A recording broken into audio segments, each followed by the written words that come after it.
Bonjour ou bien bonsoir. Eh bien, comme chaque semaine, je ne peux pas renoncer à notre rencontre et je me suis dit qu'eh bien, même dans les conditions dans lesquelles nous nous trouvons en ce moment de confinement, il était important de maintenir un contact entre nous. Alors bien sûr, cette vidéo n'a pas la même qualité habituelle, elle n'a pas un montage son comme cela devrait être, elle n'a pas une très belle présentation au début et à la fin. Mais bon, en temps de guerre, n'est-ce pas? On fait ce qu'on peut. Voilà, alors donc ce que je voulais, eh bien, c'était, disons, de faire un petit tour d'horizon avec vous, puisque je crois que nous en sommes tous au même point, que nous soyons en France, en Italie, en Espagne et dans les autres pays européens, pour ne pas parler du monde entier. Je vois que nous sommes tous mis devant une réalité. Bon, je ne vais pas reprendre ce qui a été dit par beaucoup d'autres personnes et dans beaucoup de cas avec beaucoup d'autorité et de responsabilité, mais je pense que cette situation nous oblige à nous mettre face à nos responsabilités.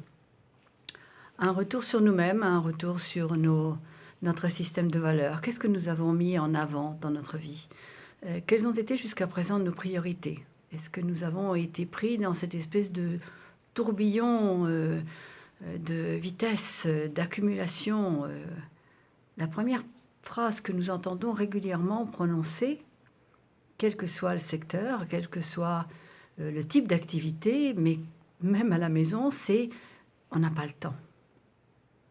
Et cette notion du temps, elle est devenue commune à tous et à la fin, on ne sait même plus de quoi on parle. C'est quoi ce temps? Ce temps que nous n'avons pas.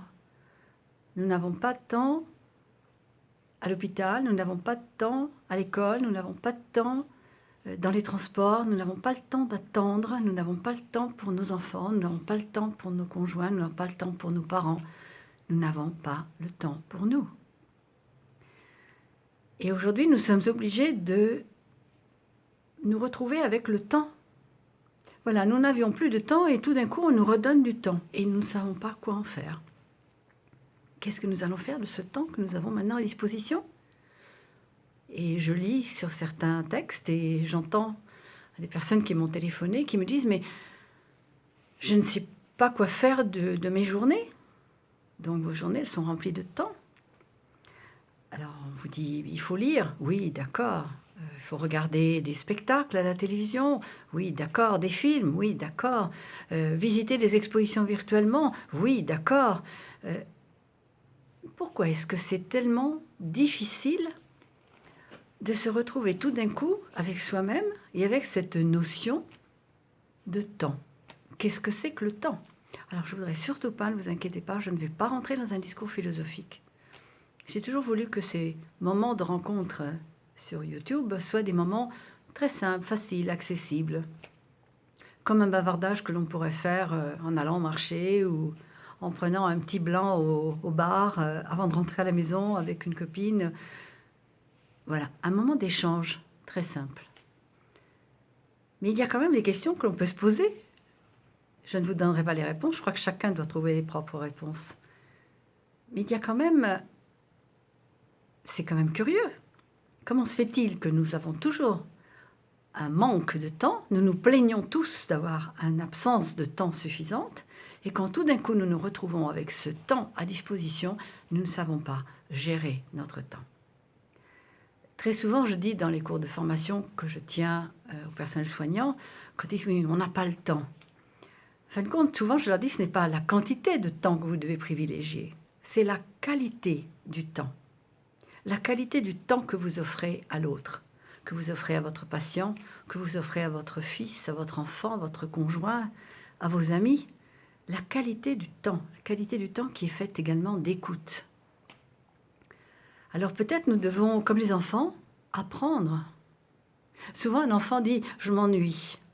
Et on se dit donc il faut toujours qu'un enfant soit plein d'activités. Peut-être c'est ça qui manque, la capacité de s'ennuyer. Parce que quand vous vous ennuyez, vous devenez plus créatif. Parce qu'au moment où vous vous ennuyez, bien vous allez chercher à remplir cet ennui par quelque chose. L'ennui, c'est un manque.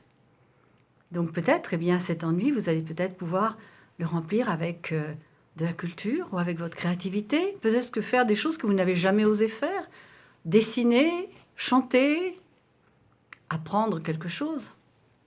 Aujourd'hui, il y a sur Internet des quantités de propositions. Il y en a même trop. Il y en a tellement qu'on est perdu parce qu'on ne sait plus quoi choisir. Et ça aussi, c'est un autre problème. La notion du choix.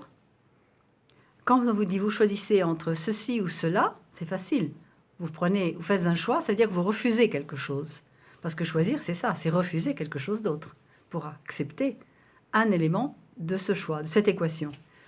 Mais quand vous avez 10 propositions, vous commencez à perdre votre sécurité parce que vous ne savez pas si le 1 est meilleur que le 2 est meilleur que le 4, le 6 est peut-être meilleur que le 3. Et à la fin, vous ne savez pas choisir. Vous faites comme l'âne de Buridan qui est resté à hésiter et qui est entre le sac d'orge et le sac de son et qui à la fin est mort de faim. Alors là, maintenant, nous avons des quantités de propositions. Nous avons des livres gratuits, des e-books gratuits, nous avons des concerts gratuits de tous les types, du classique jusqu'à la musique rock, rap, tout ce que vous voulez, des connus, des inconnus, des Français, des étrangers. Vous avez une quantité de propositions. Mais comment faire? On ne peut pas écouter de la musique toute la journée, oui, c'est sûr. Alors après, vous avez des possibilités de faire des cours. Des cours de quoi? Des cours de tout. Des cours de dessin, des cours de musique, des cours de langue, des cours de chant. Tout ce qui peut vous passer par la tête, des cours d'astronomie, des cours de grammaire. Ça, c'est une bonne chose, on en a tous besoin. Et puis on se dit, oui, mais enfin, je ne peux quand même pas passer mon temps à suivre des cours.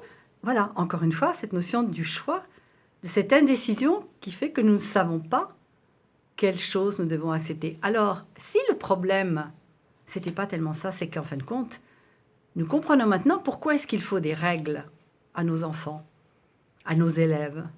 Pourquoi est-ce qu'il faut telle matière de 8h à 9h, de 9h à 10h, de 10h à 11h, de 11h à midi, puis de midi à 2h, on va déjeuner, puis on se repose un petit moment, puis on reprend, et puis après on s'amuse, et puis après on se détend, on fait un peu de gymnastique. Voilà, qu'est-ce que ça veut dire? Il y a besoin de rythme. Si vous faites tout et n'importe quoi, n'importe quand, c'est un peu le problème des vacances. À la fin, on a tellement de temps pendant les vacances qu'on ne sait pas comment le gérer. Alors on fait certaines choses en trop et certaines choses en moins. Donc nous sommes peut-être comme des enfants, nous avons besoin de réapprendre à rythmer notre vie. Si vous allez au travail, vous savez que vous devez être à telle heure dans votre bureau ou dans votre usine ou dans votre magasin, je ne sais pas, ou dans votre salle de classe. Et puis vous avez un horaire qui maintient votre activité, qui maintient votre rôle. Mais si vous n'avez pas d'horaire, vous finissez peut-être par vous laisser aller. Et j'ai entendu quelques personnes qui me disaient je sais pas quoi faire, ça vaut quoi? C'est pas la peine de se lever comme ça, à quoi ça sert? Je reste à traîner dans mon lit jusqu'à 9h30 du matin et puis après, après oui, je fais un petit peu de gymnastique, puis après je fais un petit et puis quand j'arrive à l'heure du déjeuner, j'ai pas faim bien sûr parce que j'ai pas bougé, etc., etc. Et donc la vie est complètement déréglée. Et c'est pas bon ça. C'est pas bon parce que pour votre organisme aussi, parce que d'une part vous avez besoin d'énergie. Vous avez donc besoin d'une partie d'action physique, vous avez besoin d'une partie intellectuelle, vous avez besoin d'une partie de repos, vous avez besoin d'une partie de divertissement, de joie. Vous avez besoin de rire, vous avez besoin de vous détendre, vous avez besoin de vous sentir dans la joie, même si ce n'est peut-être pas le moment où vous vous sentez pleinement réalisé. Et pour ça, je crois qu'il faut avoir une certaine discipline, c'est-à-dire qu'il faut se mettre à régler votre journée, comme vous le feriez pour un enfant, comme vous le feriez pour votre étudiant, comme vous le feriez pour un élève, comme vous le feriez pour votre employé dans le magasin, comme vous le feriez dans votre usine, comme vous le feriez dans toutes les situations de votre vie. Pour que ça marche, il faut qu'il y ait un minimum d'ordre. Alors peut-être qu'à ce moment-là, vous vous rendrez compte que vous pouvez arriver mieux à gérer votre temps, à faire que ce soit un temps qui vous soit profitable, un temps qui vous porte de la satisfaction. Et puis que donc ce confinement, eh bien, au lieu d'être une tragédie, ça l'est, ne le nions pas, mais tout d'un coup, vous vous rendre compte qu'il peut aussi y avoir des moments où vous allez téléphoner à des amis ou des gens que vous n'avez plus le temps de contacter. Ça peut être même des parents Puis tout d'un coup, vous prenez le téléphone et tiens, c'est vrai, ça fait si longtemps, j'avais pas le temps avant, mais maintenant, on pourrait peut-être reprendre un petit peu des contacts, des connaissances. Voilà, je pense que c'est peut-être ça, ce retour un peu. On est dans une espèce de moment de transition, on ne sait pas très bien encore, on est encore en train d'apprendre. On ne sait pas combien de temps ça va durer. Personne ne le sait. Mais ce qu'il ne faut surtout pas, c'est qu'on perde cette opportunité, cette occasion de transformer ce moment difficile en quelque chose d'utile. Vous savez, pour faire pousser les plantes, on met de l'engrais. L'engrais, ça s'en va. C'est pas agréable, c'est pas beau. Et pourtant, c'est extrêmement nécessaire. Donc, après, il y a une transformation. Rien ne naît comme ça. Toc. Baguette magique. Personne n'a de baguette magique. En fin de compte, cela nous demande à nous-mêmes un petit effort. Mais je crois que ça en vaut la peine. Alors, il y a d'autres petites choses que je vous ai mis sur YouTube. Mais peut-être, je vous rappelez-vous, quand j'ai eu le bras dans le plâtre, je me suis dit, mince alors, je ne peux plus faire ci, je ne peux plus faire ça, je suis en train de perdre mon temps, j'ai besoin de plus de temps pour faire d'autres choses.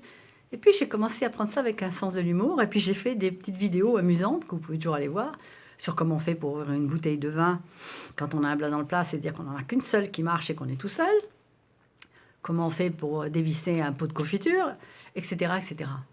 C'est-à-dire toujours chercher le côté positif, amusant, la joie qu'il peut y avoir dans chaque moment de notre vie, même parmi les plus difficiles. Alors je crois que si vous êtes capable de faire comme faisait Mary Poppins, hein, vous vous rappelez quand elle dit, au moment pour prendre le médicament qui est amer, et elle dit in everything you have to, voilà, je crois que ça voulait dire, dans tous les éléments que vous avez, il faut prendre, catch the fun, attrape la joie, et hop, le médicament descend. Il descend tout seul. The medicine go down. Voilà. Donc, eh bien, essayons de nous faire, voilà, de digérer ces moments des plus difficiles et de les transformer. Et puis, on se retrouve, voilà. Ah, je vous ai pas dit, vous avez vu, j'ai mis mon turban. Pourquoi? Mais parce que je peux plus aller chez le coiffeur, je peux pas refaire ma couleur. Et puis, j'ai pas de shampoing colorant à la maison. Et ben, c'est râpé. Alors, j'ai trouvé la solution, ben, c'était de mettre un turban. En plus, c'est sympa. Et ben, je pourrais changer de couleur de temps en temps. Allez, à bientôt.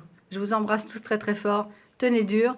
Vous verrez que ça sera une expérience dont on se rappellera qui va certainement transformer beaucoup de choses. Si on en est capable et si on veut. Il n'y a pas de doute. Aide-toi, le ciel t'aidera, il a été dit. Non? Alors, aidons-nous. À bientôt. Au revoir.